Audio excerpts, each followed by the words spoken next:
América, América, América, cosas serão essa América. América, América, América, é bel massolino de fior. É bel massolino de fior. A locomoção humana é uma necessidade básica. Agilizar o transporte é uma arte, e a segurança no movimento é o que importa. Antigamente, no tempo da imigração italiana, as pessoas doentes eram transportadas para o hospital em macas carregadas nos ombros humanos, e, quando possível, eram transportadas a cavalo ou em carroças. Era um transporte de emergência essencial para salvar vidas humanas em perigo.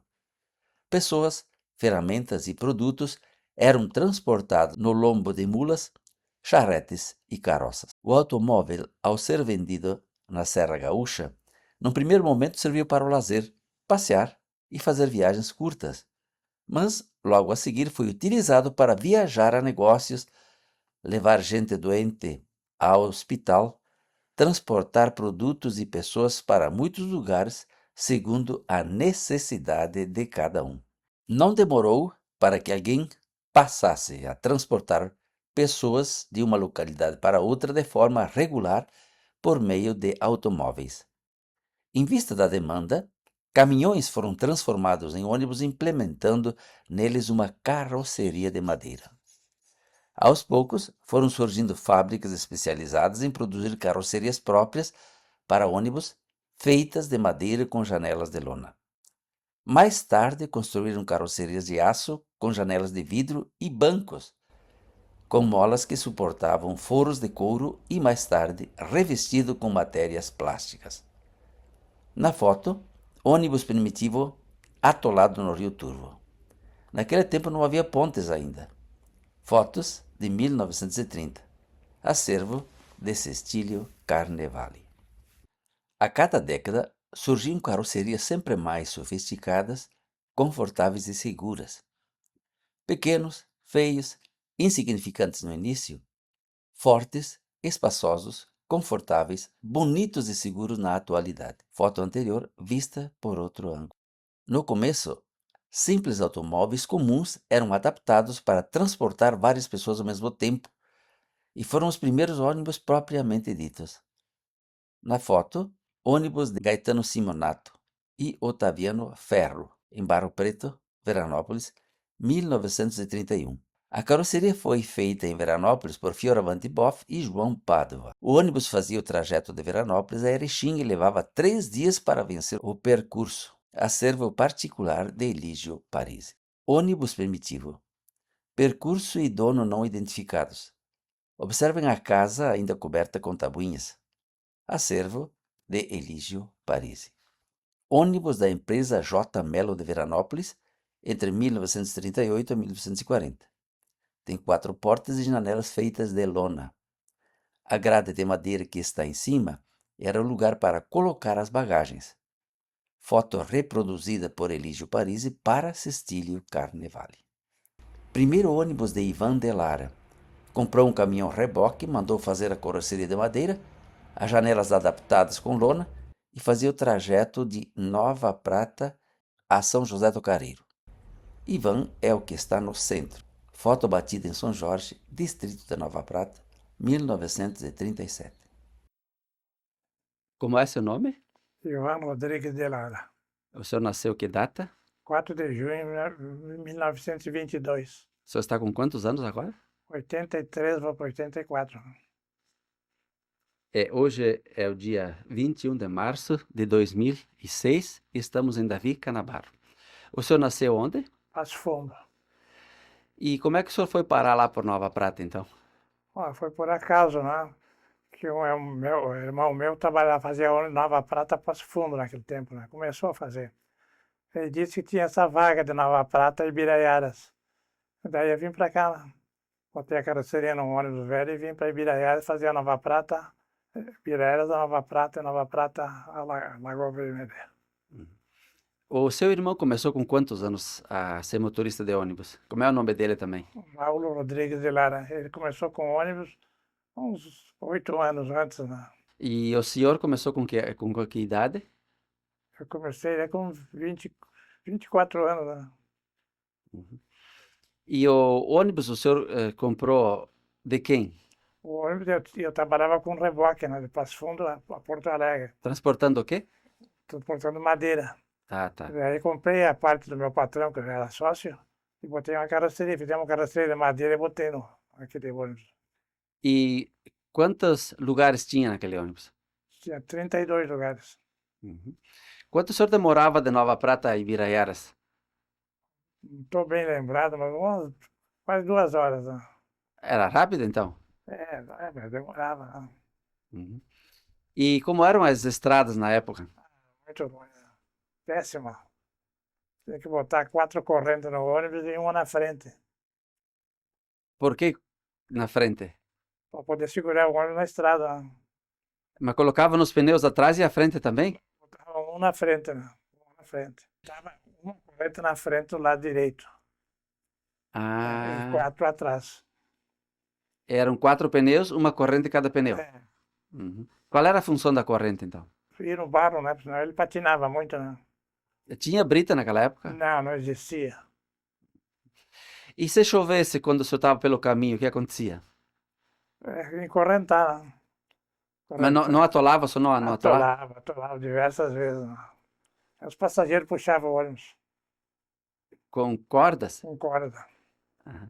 E nunca aconteceu do senhor ficar parado bastante tempo, de passar fome, os passageiros passarem fome, ou conseguiu chegar em casa sempre? Não, o carreiro ficava diversas vezes em casa, né? Ficava diversas vezes na bodega lá no carreiro. Por que então? Porque não podia passar o rio, né? Não tinha ponte? Tinha ponte, mas era muito baixinha. Não tinha condição de passar. Isso era o tempo do falecido Brizola. Daí eu fiz um ofício para o Brizola pedindo para aumentar a ponte, né? Daí, dentro de uns 3 meses, ele aumentou, acho que 1,5 m a ponte, né? Levantou ela mais. E aconteceu que tiveram que dormir lá na bodega também ou não? E muitas noites, não. E, Bastante noite. e o pessoal tinha cama ou dormiam no chão? Não, as mulheres dormiam no quarto que tinha lá, e lá para a cozinha, e nós dormíamos no ônibus. E tinha cama ou dormiam no chão mesmo? Dormia no chão, tinha cama também, mas dormia no chão, a maioria dormia no chão. No chão. E o travesseiro? Aqueles originais que existiam naquele tempo, né? E o que é que comiam lá na bodega? Eles faziam janta para nós, né? Sim, mas o que era? Faziam arroz, feijão, batatinha, fazia todo tipo de comida, né? Muito boa cozinheira a senhora da bodega. E era caro ou era baratinho? Baratinha. Baratinho. O senhor enchia o ônibus ou não? De vez em quando enchia, até no porta-malas em cima, né? Tinha porta-malas em cima da tolda, né? Então, de vez em quando botava 8, 10 passageiros em cima do porta-malas, Sentados? sentado. Tá. E o que é que o pessoal carregava, os colonos aí, carregavam o quê? Levavam tudo, levavam, inclusive para vender Nova Prata, queijo, tudo aquela coisa, né? Queijo, o que mais? Galinha, até galinha morta eles levavam, matavam e levavam para vender na cidade. E bicho vivo nunca botava bicho vivo? Não, bicho era proibido. Era proibido? Mas e sacos de farinha, milho para moer no moinho? Não. Não podia levar muito, não, porque o olho era meio fraco, não aguentava muito peso. Tá. E as malas botavam aonde? Tinha porta-mala nos lados e atrás, né? E em cima também, né? Em cima também. E se chovesse? Tinha uma lona para botar por cima. Tinha lona, né? As pessoas ficavam mal pela viagem ou não? Algumas pessoas ficavam mal, né? E o que é que acontecia? Tinha que parar o ônibus e esperar eles vomitarem, se limparem, depois marcavam de novo. E o que é que comiam? Eles vomitavam, o que é que comiam? Dava para ver o que eles tinham comido. Era o quê? Massa? Aí eu não Não. olhava muito. Só não olhava. E quem é que lavava o ônibus depois? Eu mesmo lavava, né? Com a vassoura? Aquele tempo com vassoura. Aquele tempo não existia quase posto, não. Tinha que lavar com balde, né? Os motoristas ficam nervosos porque tem que limpar, é coisa ruim de fazer, né? Mas ele não. Dá para ver que ele era uma pessoa muito alegre, muito, assim, bastante dada com o pessoal, né? Bastante paciencioso também. tinha paciência, tinha amor pelo serviço, gostava do passageiro, do pessoal que vinha junto, tratava bem. Por ser uma pessoa alegre assim, tem que ser uma pessoa bastante carinhosa, bastante paciente, né? E não aconteceu alguma mulher pelo caminho querer fazer as necessidades, o senhor ter que parar o ônibus? Muitas vezes. Onde é que elas iam lá, que não tinha Ah, nada? atrás do ônibus mesmo, né? É. E limpar com o quê? Levavam certo algum papel, alguma coisa, não. Mas não tinha papel naquela época. Não, mas era no jornal, Não era na capoeira mesmo? era jornal mesmo, capoeira, quem sabe, né? Eu usava capoeira sim, porque eu me lembro.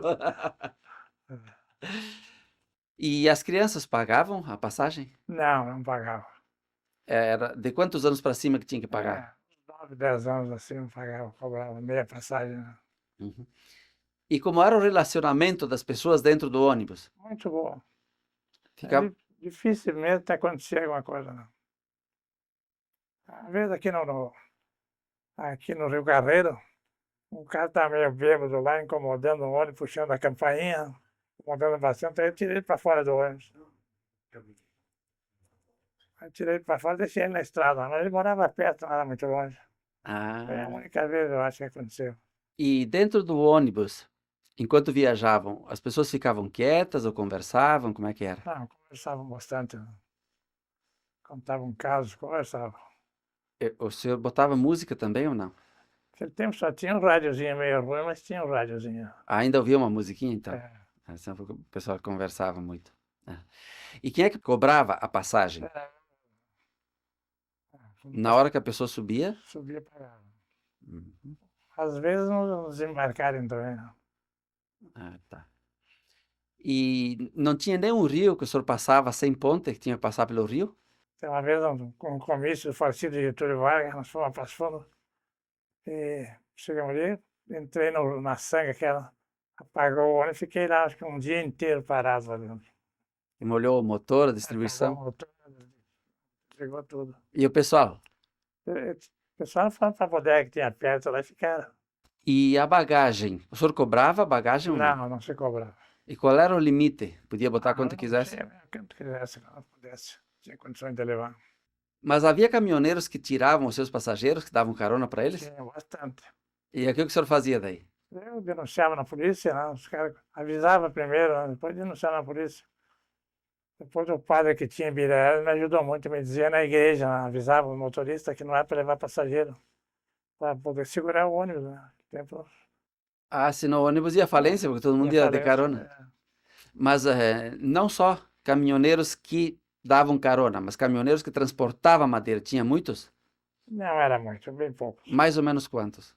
O que eu vou lhe dizer, né? Naquele tempo que eu conheci, eram uns 4, 5 que tinha na zona ali, né? Ah, eram poucos mesmo, Eram é? poucos. E o resto da madeira transportada em carreta ou somente em caminhão? Aí o caminhão levava um pouco a madeira, né? Aqui ocupavam ali mesmo, porque tinha pouca serraria naquele tempo, né? Ah, depois a serraria vieram depois. Em que ano é que o senhor começou a lidar com ônibus? Eu não estou lembrado do ônibus, o tempo, mas eu acho que foi o tempo da guerra, né? Foi em 46, 47, 46 foi. Ah, 46. Uhum. Qual era a diferença da casa dos caboclos com a casa dos italianos? Pois é, os caboclos tinham uma casinha pequena, tinha um galpão no lado, um puxado no lado, com fogo de chão, né? E o colono não, o colono já tinha uma casa maior, melhor, né? E era uma casa só, né? Ah, sim. Tá, ok. E como é que os colonos trabalhavam na época, que bem no início, como é que eles derrubavam as madeiras? Tudo era machado, né? Machado de serrote, né? À mão. E no primeiro ano eles podiam plantar direto ou não? Não. A plantação dele era tudo enxada, né? A enxada? Não tinha máquina? Não, só de mão, não. Ah. E lavrar no meio daqueles tocos lá? Era com boi. Lavavam com boi. Uhum. Com arado. E transportar o produto deles com o quê? Tinha um caminhão que fazia frete, né? De pra cá, da roça para cá, traziam de carroça, né? Ah, por que trazer de carroça lá? Porque não tinha estrada e pouco caminhão também, carro tinha pouco, né? A maioria dos colonos não tinha. E gado, eles cuidavam de gado também os colonos ou não? Leite, né? E quantos anos o senhor trabalhou com ônibus? 28 anos. E depois? Depois me aposentei, né? Daí fui trabalhar uns tempos na prefeitura de Siriá como chefe de obra. Depois vim para cá. Comprei esse terreno aqui em Davi Canavaro e vim morar para cá. E o senhor vendeu para quem o seu ônibus? Eu vendi para o João Zambão de Biraiaras. 3 dias por semana, né? Os outros 3 dias parece que foi para o Oleário do Benassi. Ah, o Benassi. Uhum. E os Pasolini entraram mais tarde, então? É, muito depois, né? Quando a estrada começou a melhorar, entraram os Pasolini. É, O senhor ganhava algum dinheiro bom com ônibus ou mal e mal sobrevivia? não, sobrevivia. Dava muita despesa, quebrava muita mola, muita despesa. Caminhão já meio velho também, né? Incomodava muito. O senhor fala um pouco da sua infância agora. Quando era criança, tinha 9 anos de idade, fui para uma ferraria em Passo Fundo para bater malha lá e puxar o Foles. Eu trabalhei lá 1 ano e pouco. Depois fui para a mecânica. Meu pai me botou na mecânica para aprender mecânica. Trabalhei quase 5 anos como ajudante mecânico. Meu pai pagava para eles me ensinarem, né? Depois saí dali e trabalhei 2 meses e pouco no Dyer. Depois não aguentei o serviço, que tinha que trabalhar fora, né? Pousar no mato, lá na estrada. E o senhor era motorista lá quando daí? Eu já dirigia, já era motorista. O que o senhor manobrava lá? Que máquina? Lá tinha um caminhão velho lá. Era caminhão, Uhum, lá tá. velho do Dyer. Depois do Dyer, então... aí Tinha que eu, pousar no mato? Tinha alguma casinha, alguma coisa ou não? pousava tinha um galpão no mato, no acampamento, né? Barraca e acampamento também tinha umas casas, umas casinhas, galpão, não era casa. Uhum. Tá, e depois? Depois que eu saí do Dyer, daí encontrei um amigo meu, um senhor Romeu Lucas de Passo Fundo, pedi para trabalhar para ele, com reboque para Porto Alegre, puxar madeira Porto Alegre, e daqui de Mato Português a Passo Fundo, ele tinha uma serraria no Mato Português. Então eu puxava madeira do Mato Português a Passo Fundo e de Mato Português a Porto Alegre, né? Carregava aquela época 16 duas de madeira para levar para Porto Alegre. E quanto é que o senhor demorava? 3 dias e pouco de sair daqui para ir a Porto Alegre, né? E ia até onde? Passava por Antônio Prado? Como o senhor falou para o Agenor antes? Eu saí daqui de Mato Português, ia a Porto Alegre, né? Sim, mas por onde passava? Passava por isso aqui, passava por Lagoa Vermelha, passava por Lagoa Vermelha ia a Vacaria, Antônio Prado, saía em Farroupilha, de Farroupilha ia a Porto Alegre. Pegava o asfalto, naquela época, em São Leopoldo. Que era o único pedacinho que tinha, né? Pegava São Leopoldo e ia a Porto Alegre. E onde é que o senhor pousava à noite? Quando conseguia ter uma cidadezinha dessa, Antônio Prado, Farroupilha, pousava o seguinte, então, às vezes pousava num caminhão mesmo, né? Quando dava sono, a gente parava e puxava uma soneca. E comida? Comida a gente comia nos hotéis, já tinha poucas pensões, aquele tempo pensão, né? Casas que davam comida assim, de bodega, na beira da estrada, né? Hum. E depois de Porto Alegre, o senhor trazia o quê de volta? Porto Alegre botava 4 pneus nas rodas traseiras do caminhão, que não era proibido vender um novo, né? Vender e comprar, que não tinha, só no contrabando. Então botava 4 pneus na roda traseira do reboque e ia a Porto do Sena. Vendia lá em Porto do Sena, os 4 pneus, tirava lá, enchia a bomba os pneus, os 4 traseiros. Vendia lá para o talhão de Cabreira. Cabreira pegava, botava num caico e levava para o Paraguai. Para o Paraguai. É. E ganhava bem com isso? Ganhava bem, dava mais de levar 4 pneus de Porto Alegre lá na Santa Catarina do que Porto Lucena? Porto Lucena, do que ele pegar os 16 duas de madeira e levar de Passo Fundo a Porto Alegre. Tá, ok. E que caminhão é que o senhor usava? Que o caminhão o senhor... Era um Chevroletzinho, não é mais um ano, mas ele devia ser 41, se não me engano. E era gasosênio? Aquele tempo era só no carvão. Só no carvão? Não era mais novo, era 46, 48. Uhum. Eu não estou lembrado do ano do caminhão. Uhum. Mas foi por acaso que eu peguei aquele patrão. E quando eu soube, até o primeiro mês, depois que ele me convidou para comprar outro caminhão, né, que vendemos o caminhão velho que tinha, que ele vendeu, que estava muito velho, para comprar outro. Então comprou o caminhão. E primeiro mês até cheguei lá, ganhava por dúzia de madeira, dois cruzeiros, R$2 a dúzia naquela época. No fim do mês sobrou dinheiro, se precisar mais dinheiro eu te dou. Digo, não, mas já me deu o que eu tinha, né, tantas dúzias, né? Que eu que tirava a nota da madeira para levar para Porto Alegre. Não, mas sobrou do caminhão. Daí fui descobrir que ele comprou o caminhão, botou a metade do caminhão em meu nome. Aí fui descobrir que a metade do caminhão era meu. Depois houve um troço lá com o guarda-livro dele, né? Estava me enganando muito, né? Levar madeira a Porto Alegre e ele tirava diversas viagens, né? Que ganhava para ele, eu acho. Então daí eu resolvi sair. Digo, patrão, estou vendo a minha parte, então tu compra a minha. Não, eu não quero a parte porque eu não dirijo, tenho que botar outro motorista e tal. Eu estou vendo a minha, então eu comprei a parte dele, do reboque, aí que eu botei a carroceria do ônibus para botar esse ônibus aqui de Ibiraíara da Nova Prata. Então, a metade do caminhão ele lhe deu de graça, de presente, no caso. Descontava no que eu trabalhava, né? Ah, ele ia descontando. Descontava o que eu trabalhava. Eu ganhava por dúzia, depois ganhava mais o frete, a Porto Alegre, não? Ah, certo. O seu pai, como é que é o nome dele? Júlio.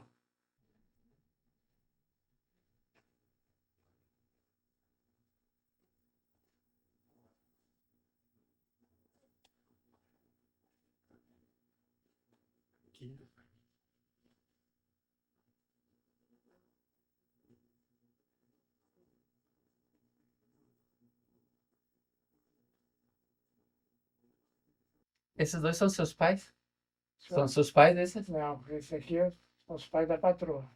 2 ônibus que pertenciam a Ivan de Lara. Foto batida em São José do Careiro, hoje Ibiraiaras, entre o ano de 1948 a 1950. O mesmo ônibus anterior, agora vista de lado, passava pelas localidades Lagoa Vermelha, São José do Careiro, Santa Cruz, Guabiju, São Pedro até Nova Prata. Foto Perim, Nova Prata, 1942, acervo de Cecílio Carnevale. Segundo ônibus de Ivan de Lara. Foto batida em São José do Careiro entre 1948 e 1950. Acervo de Ivan de Lara. Ônibus de Ivan de Lara que fazia o trajeto Nova Prata, Muliterno e Lagoa Vermelha. 1950. Acervo de Ivan de Lara. Carta de condutor de automóvel de Ivan de Lara. 1931. Capa da Carta de Condutor de Automóvel de Ivan de Lara, emitida pelo Estado do Rio Grande do Sul. Carta de Condutor de Automóvel tirada em Erechim em 1931.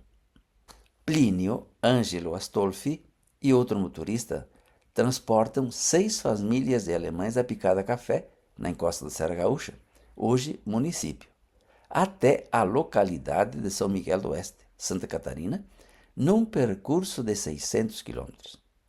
Percebe-se que os passageiros estão contentes e estão acomodados na carroceria do caminhão junto com seus pertences.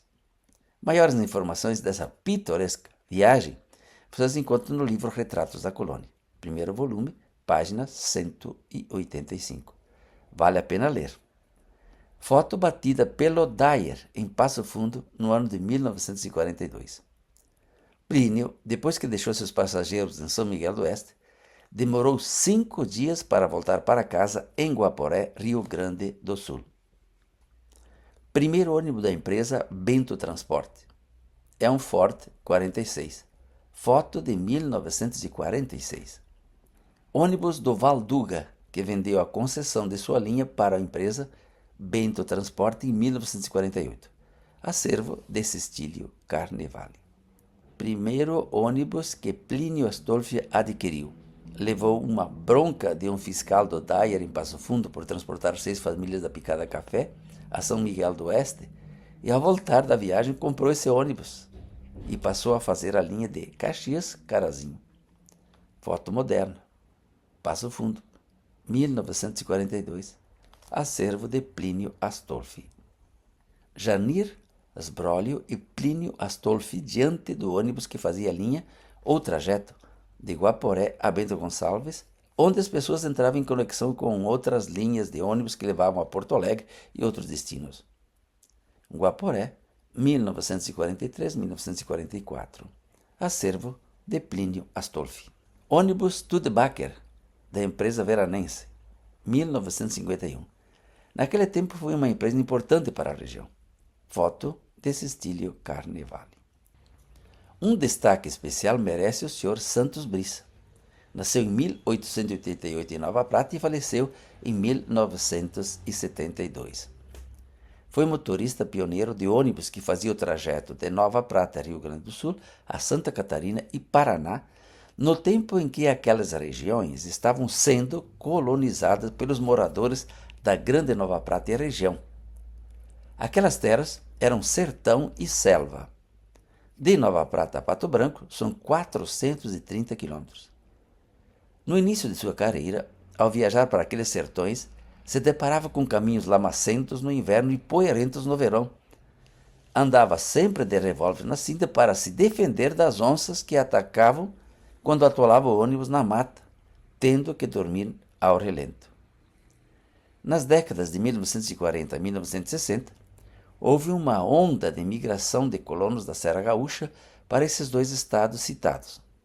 Santos Brissa foi, por muitos anos, o elo principal da comunicação desses colonos migrantes com seus parentes que permaneceram no Rio Grande do Sul e desses com os que haviam migrado para as terras novas, como se dizia naquele tempo. Família de Santos Brissa, que residia em Nova Prata. Santo foi um homem valente, destemido ao enfrentar estradas recém-abertas, lamacentas, esburracadas, na época em que poucos postos de combustível havia, raros mecânicos, enfrentando com seus passageiros o frio, o calor e os frequentes atoladouros em época de chuva. Ao atolar, os passageiros desciam do ônibus, pisavam barro e ajudavam a puxar o ônibus, empurrando e principalmente puxando com uma corda que o Santo sempre carregava consigo. Agora, há estradas asfaltadas, uma multidão de postos de combustível, mecânicos disponíveis e principalmente seguros que garantem a tranquilidade dos motoristas no caso dos mais estranhos imprevistos e o conforto total dos modernos ônibus, dotados de assentos macios, ar-condicionados e modernas redes de comunicação para pedir socorro em caso de sinistro ou de qualquer outra necessidade. Santos Brissa andava com um ônibus desconfortável, por caminhos inóspitos, com climas impiedosos, sem nenhum conforto e muita incerteza. Assim mesmo, levou adiante ousadamente sua missão, dando sempre do seu melhor para o bem dos passageiros, que também iam enfrentar um futuro incerto em terras e lugares desconhecidos. Trabalhou muito, mas não enriqueceu. Criou sua família com dignidade e dedicação, proporcionando-lhe o necessário sustento. Ônibus usado por Santos Brissa para transportar pessoas a partir de Nova Prata, Lagoa Vermelha, Getúlio Vargas, Erechim, Chapecó e Pato Branco.